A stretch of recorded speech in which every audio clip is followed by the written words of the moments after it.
saya Cikgu Tan dari SJKC Pendek Kota Negeri Sembilan, dan rakan saya yang dulu di sini ialah Cikgu Nur Sarjana dari SKC Rusa Negeri Sembilan. Okey, mula-mula saya akan terangkan pengenalan PDP kelas bercantum ini. Okey, seperti yang dijelaskan oleh Encik Basri tadi, kelas bercantum ini merujuk kepada kelas yang mempunyai bilangan murid yang kecil dan terdiri daripada murid tahun persekolahan yang berbeza. Tadi bercantum kan, tahun 2 dan tahun 3 ni akan belajar bersama, manakala tahun 4 dan 5 akan belajar di kelas yang lain. Untuk tahun 1 dan tahun 6 tidak kacau lah, mereka belajar basingan. Okey, yang ini merujuk kepada dua kelas dulu yang bercantum. Okey, untuk proses PDP dalam kelas bercantum ni perlu mengambil kira keperluan murid yang berbeza.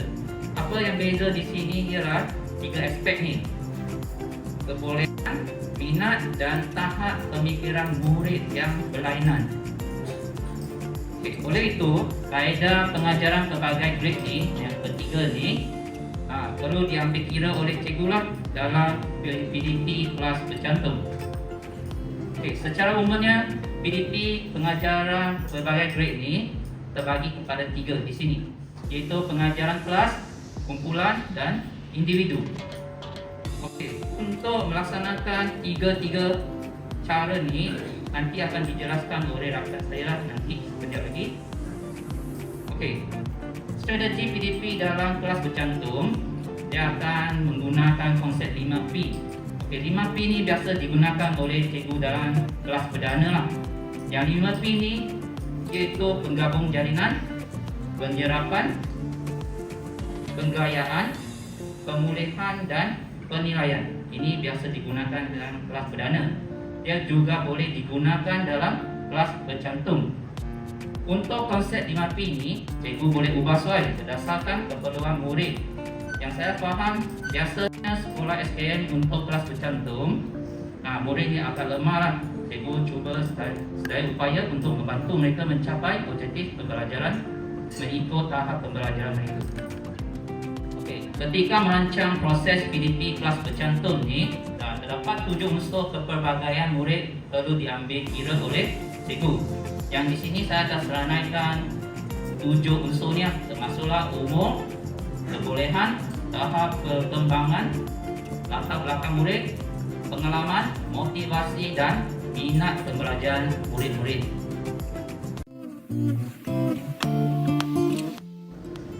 Seterusnya saya akan jelaskan aspek pengajaran pelbagai grade ni, iaitu multi grade strategi dalam kelas bercantum. Cikgu boleh nampak ada 4 aspek yang disenaraikan dalam jadual ni. Dalam merancang PDP kelas bercantum, guru kena mengenal pasti murid lah dari segi kebolehan, kematangan, umur dan minat mereka yang seperti saya jelaskan tadi lah, termasuk dalam 7 unsur yang dijelaskan. Cikgu yang mengajar kepelbagaian aras dan kelas bercantum perlu menguasai 4 aspek ni untuk merancang PDP mereka. Antaranya termasuklah strategi aktiviti PDP, penyediaan sumber atau bahan PDP, pembelajaran sendiri, dan satu lagi murid keperluan khas, jika dan berkenaan lah. Untuk aspek yang pertama, iaitu strategi PDP dalam kelas bercantum. Dia merujuk kepada aktiviti PDP yang boleh dijalankan mengikut aras pembelajaran murid dalam kelas bercantum. Semasa kelas bercantum, murid yang berlainan tahun ni, mereka boleh berkomunikasi dalam tugasan mereka. Boleh bincang dengan kawan lah, supaya mereka tidak berasa sunyi disebabkan bilangan murid yang kurang. Namun begitu, PDP ni boleh dilaksanakan secara kumpulan atau individu. Di sini cikgu kena pasti tahap pembelajaran murid lah, berdasarkan kesesuaian bilangan mereka. Kesesuaian bilangan maksudnya kadang-kadang sekolah tu mungkin satu kelas tu satu orang. Mungkin dia nak jalankan aktiviti kumpulan kan. Cikgu boleh guna strategi individu tu. Nanti akan dibentangkan lah. Okey, ikut bilangan murid lah. Okey. Okey, aspek yang kedua ni ialah penyediaan sumber atau bahan PDP ni. Okey.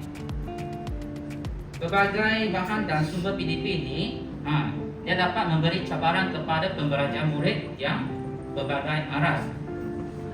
Okey, sebagai contoh di sini yang saya letak iaitu lembaran kerja yang berlainan. Okey, lembaran kerja ni penting untuk cikgu menilai perkembangan murid kan. Okey, di sini lembaran kerja yang biasa digunakan, di sini ada 4 lah. Tugasan berkumpulan, tugasan dengan bimbingan guru, yang ni kebanyakan yang saya gunakan dalam kelas. Tugasan individu untuk murid yang lebih pandai, dan tugasan bimbingan rakan sebaya. Kadang-kadang rakan tu boleh bantu murid yang lemah, biar mereka jadi cikgu yang cikgu muda lah, yang biasa orang panggil program di sekolah tu. Okey, aspek yang ketiga ni iaitu pembelajaran berdiri. Okey, semasa menjalankan aktiviti kumpulan seperti yang dijelaskan tadi, okey, murid diberi peluang untuk menolong murid dalam mencapai objektif pembelajaran. Okey, macam mana? Iaitu masa murid belajar sendiri kan. Pada masa yang sama mereka akan mencapai objektif pembelajaran yang ditetapkan oleh cikgu. Aspek yang terakhir ni iaitu murid berkeperluan khas jika berkaitan lah. Sebab dalam SKM ni, walaupun dia kelas bercantum, kadang-kadang ibu bapa pun akan hantar murid yang berkeperluan khas kepada sekolah yang perdana. Mungkin mereka rasa cikgu tu mempunyai bilangan murid yang kurang, senang untuk memberi tumpuan kepada anak mereka. Di sini cikgu kena cuba sedaya upaya lah untuk membantu murid berkeperluan khas ni. Okey, macam mana cikgu nak tolong mereka iaitu memastikan murid berkeperluan khas mencapai kejayaan seperti murid yang lain. Walaupun dia lambat, tapi cikgu boleh cuba untuk bimbing mereka, seperti program Linus yang dulu kan. Kalau sekolah saya, kat SKM kan, biasanya akan kelebihan stok. Saya akan cuba untuk guna buku Linus yang tak pakai dulu untuk bantu murid tu mencapai objektif pembelajaran. Walaupun dia lambat, tapi asalkan dia boleh capai nantilah. Memberi tugasan khas dan perhatian yang lebih berdasarkan tahap keperluan murid keperluan khas. Yang ni tugasan khas ni tak semestinya ikut dalam teks. Cikgu boleh ubah sesuai mengikut tahap pembelajaran murid tu. Yang ni biasa dihadapi dalam kelas bercantum lah. Sebab masa cikgu ajar tahun 3, mungkin tahun 2 tu tak pandai. Kalau mereka tak tahu buat, mereka akan buat kacau lah. Sebab tu cikgu kena ubah sesuai memudahkan pembelajaran murid. Tukar tahap kesukaran tu kepada yang lebih rendah supaya murid tu boleh buat sendiri. Pada masa yang sama, pembelajaran sendiri ni akan berlaku juga. Bismillahirrahmanirrahim. Assalamualaikum warahmatullahi wabarakatuh. Jadi saya terlebih dahulu saya memperkenalkan diri. Saya Cikgu Nur Syazana binti Taib, mengajar di SK Sirusa. Okey. Terdapat ada 4 cara: kelas, kumpulan, gabungan dan individu. Okey, nanti ada sedikit kerja sikit assignment. Cikgu nanti kita akan buat macam ni. Tapi jangan risau. Saya tahu kita nak banyak-banyak kerja kan. Kita buat simple. Okey, next. Okey, yang pertama ialah pengajaran secara kelas. PDP dijalankan kepada semua murid pada masa yang sama. Digunakan 3 tajuk tema kemahiran nilai yang sama. Okey, ini berdasarkan saya punya pengalaman. Bila semua cikgu kelas bercantum kurang murid, kita akan mengajar banyak subjek. Saya ajar BI, saya ajar matematik, saya ajar sejarah, saya ajar moral, saya ajar LBT, saya ajar seni. Apa lagi?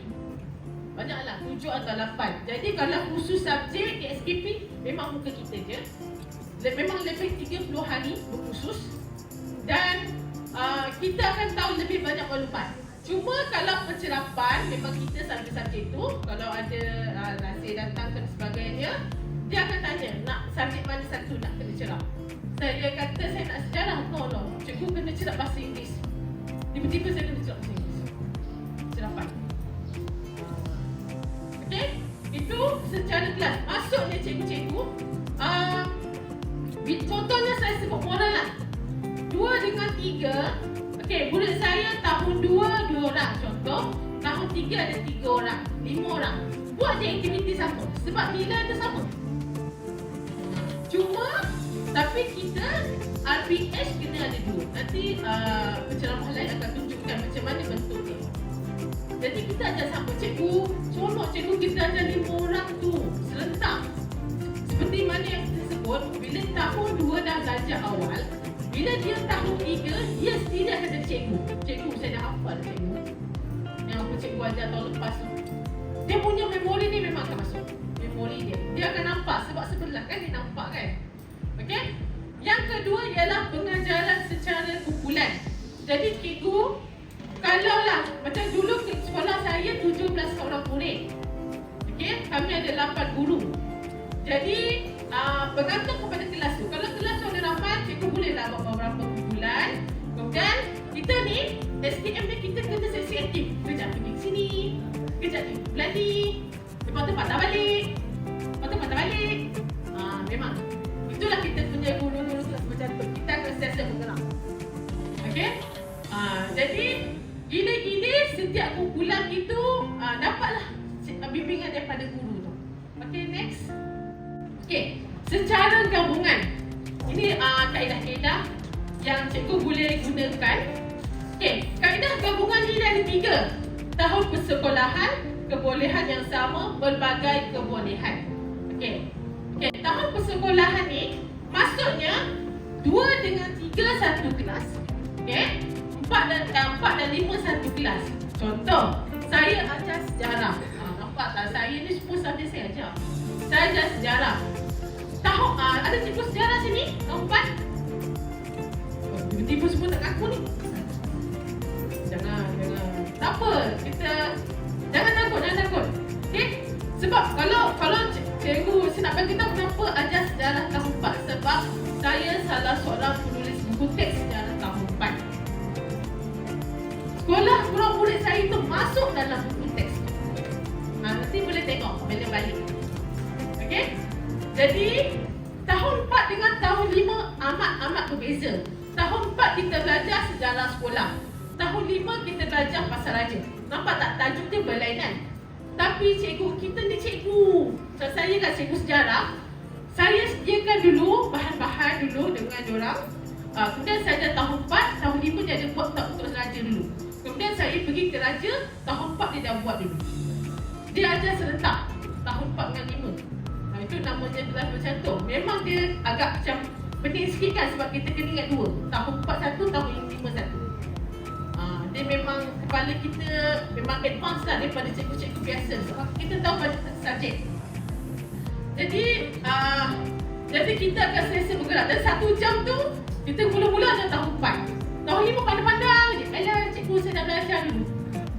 Okay? Bila kita ajar tahun 5, tahun 4 tak pandang. Oh macam tu cikgu saya nak jawab cikgu. Tahun 4 yang akan jawab untuk soalan tahun 5. Okay? Ini tahun persekolahan. Kebolehan yang sama. Ini untuk sesuai subjek metrik sains dan bahasa. Okey, contohlah. Kalau kelas cikgu ada 30, jadi macam ada ramai kot, ada 4 ke 5 orang tu boleh buat kumpulan ke berdua-dua. Macam ni berdua. Okey. Mungkin dia sama kebolehan, dia boleh buat sama-sama lah. Kan? Mungkin dia nak buat syair, sajak. Budak-budak murid-murid dia suka sajak cikgu. Dia suka sajak. Kita buat serentak tahun 4 pun tak apa.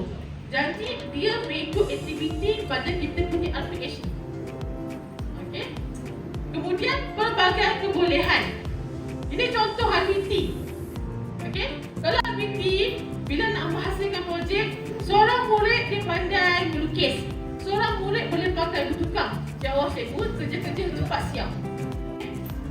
Jadi ini adalah secara gabungan. Nampak kita tunggu sebutan. Okey, Jadi kita tunggu slide seterusnya. Ada soalan tak nak tanya? Ni saya cerita berdasarkan saya punya pengalaman lah. Tanya cikgu, jangan takut-takut.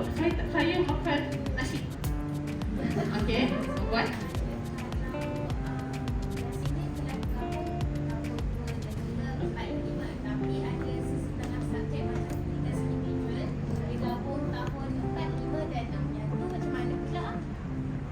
Dia sebenarnya benda ni adalah disusun di dalam kelas.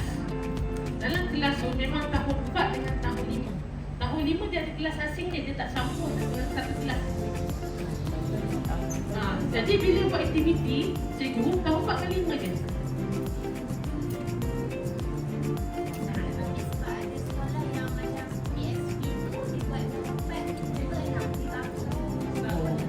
Kekurangan guru.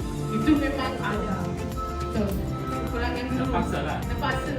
Sekolah saya dia ada subjek PKM juga kan. Macam dia memang wajib untuk bahasa langsung aja. Tapi one retake 1 2 3 satu aliran 4 5 6 sekali kita buat. So sekali dalam 2 minggu tu dalam 1 minggu tu 2 kali kena buat kan. So nampak macam memang membebankan. Saya faham. Tak terasa. Kalau cikgu-cikgu nak tahu, masa saya di Sarawak, cabaran dia yang paling utama, sekolah kami tak ada internet. Sekolah kami tak ada internet. Jadi bila nak internet, nak download tu memang tak ada lah. Kita hanya bergantung, cikgu keluar pergi bandar, kita sedia bahan dulu, photostat nasib baik seorang. Jadi kita jimat sikit lah photostat tu seorang. Kalau nak photostat tu 30-20 tu bertahan tu kan. Dan kemudian yang persitaran di sana ialah saya mengajar anak-anak IBAN. Jadi ada dari segi masalah bahasa pula kan. Tapi sebenarnya sekolah saya tu SK Rumah Barat dia dapat capai banyak kejayaan.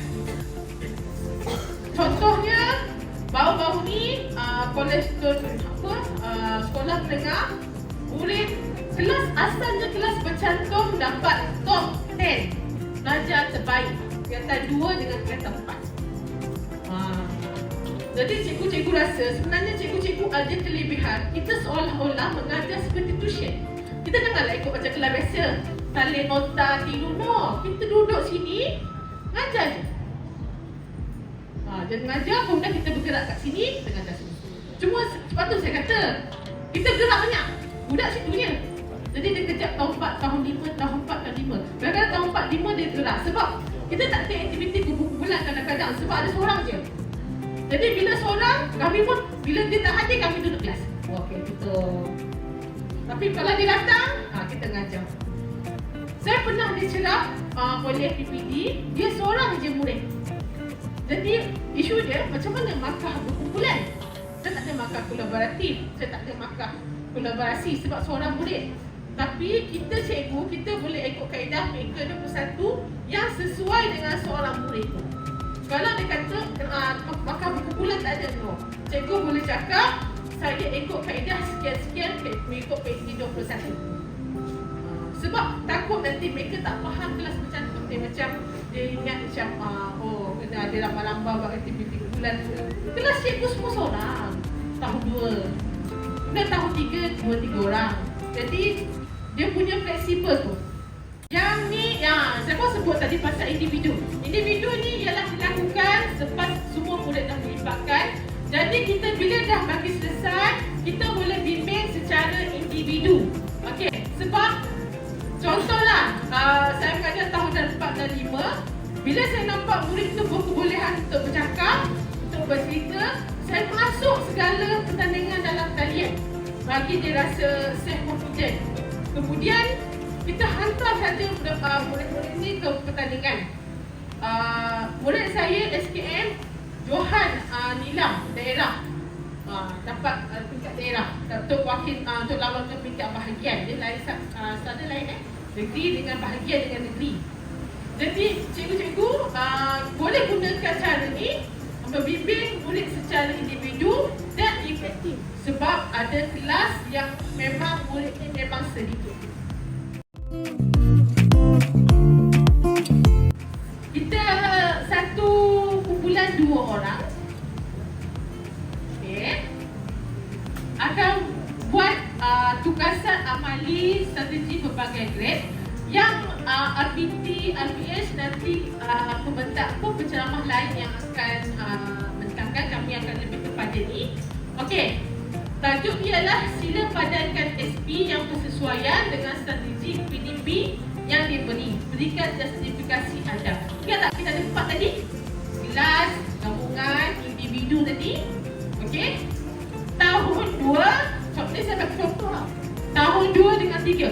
Okey. Bila kita buat RPT dengan RPH, dia akan jadi ini. Nanti ada contoh ni. Dia mesti asing. Sebab kita mengajar serentak. Kita mengajar serentak, bukan kita asingkan tahun 2 atas. Kemudian tahun 3, contohlah. Tahun 2 satu muka surat, tahun 3 satu muka surat. Tak, kita sebelah-sebelah.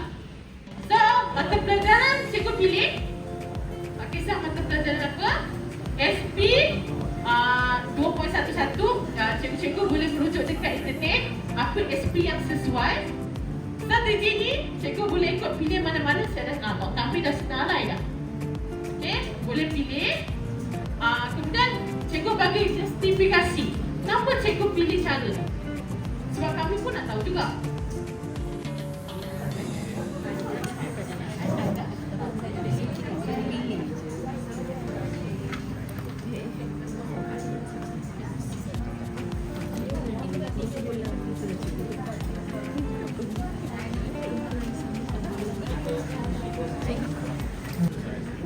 Okey, sekarang masa 10.46.